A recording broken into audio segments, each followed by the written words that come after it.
Well, would you believe it? Another year's gone by and GoPro are set to release another camera. So, rumours are just in. The GoPro 13 confirmed it's going to be the same form factor as the Hero 12, which was the same as the 11, the 10 and the 9, which for me is a good thing. It means all my accessories are going to work. But there are some new additions that make this year's GoPro, they're hanging on by the skin of their teeth, really. It's been a really challenging few years for GoPro, and I think this year might be another year where it's just about intriguing enough that most people might stick with GoPro and give them another chance.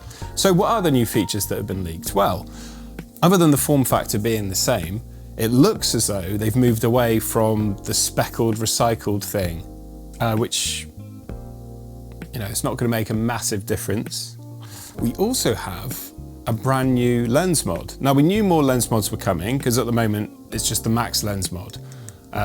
Now they're going to rename the Max Lens mod as the Wide Angle mod. Good idea.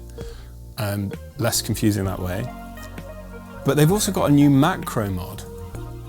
It's been a long time coming, actually. Being able to shoot these close-up shots, you've had to use a kind of janky third-party screw-on cover, and they've never been that good.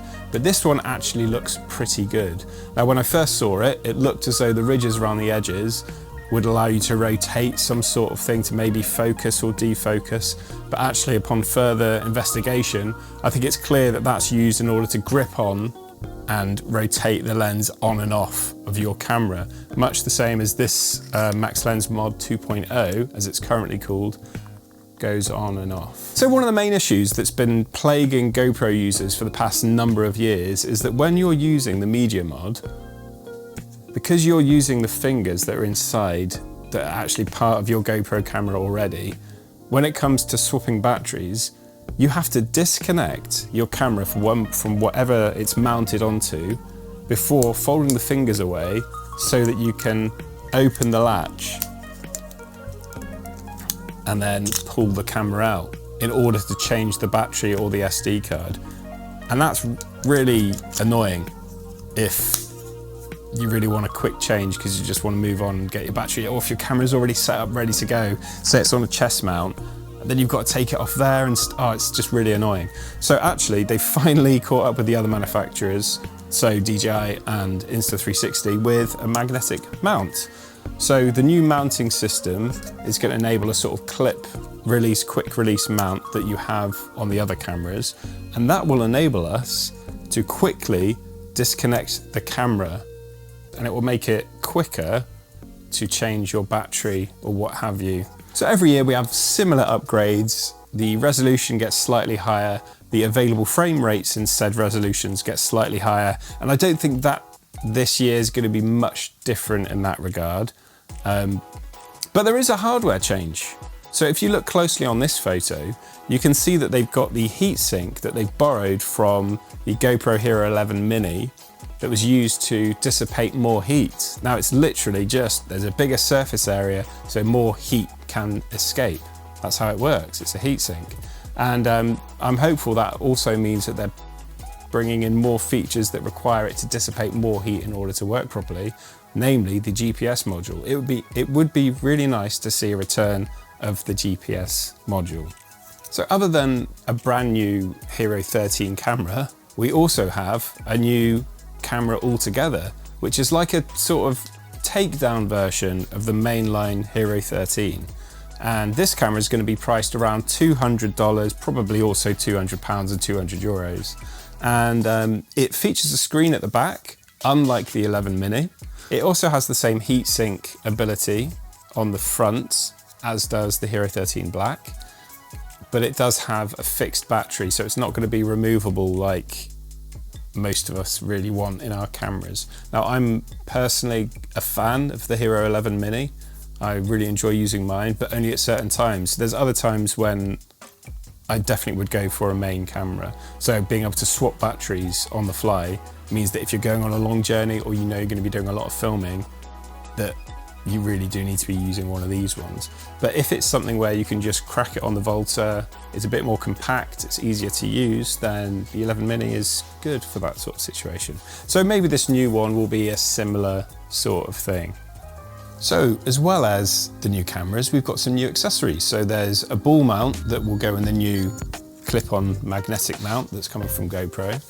We have the macro lens, of course, which will let you focus closer. So the standard focus for any action camera is to focus to infinity.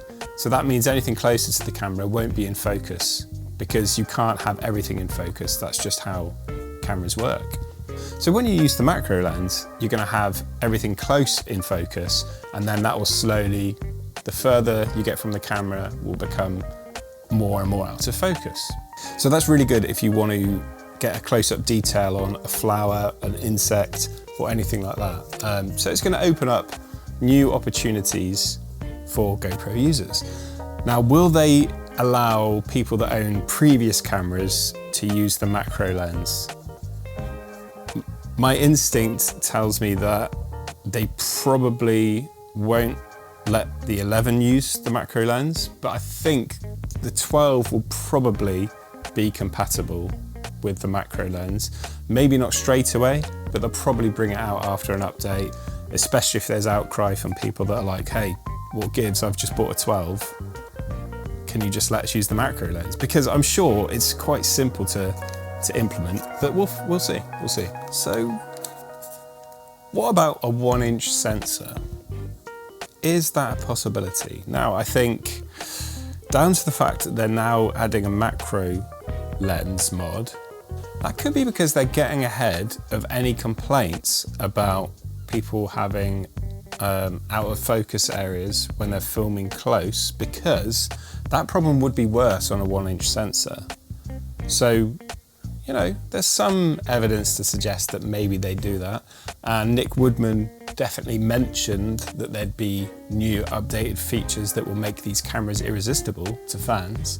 So it's possible. And is now the time to do it?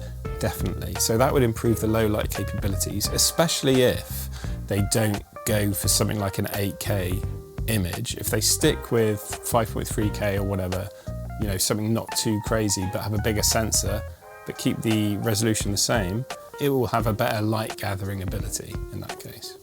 So the 1-inch sensor belief theory has been floating around for a long time, and we've yet to see it.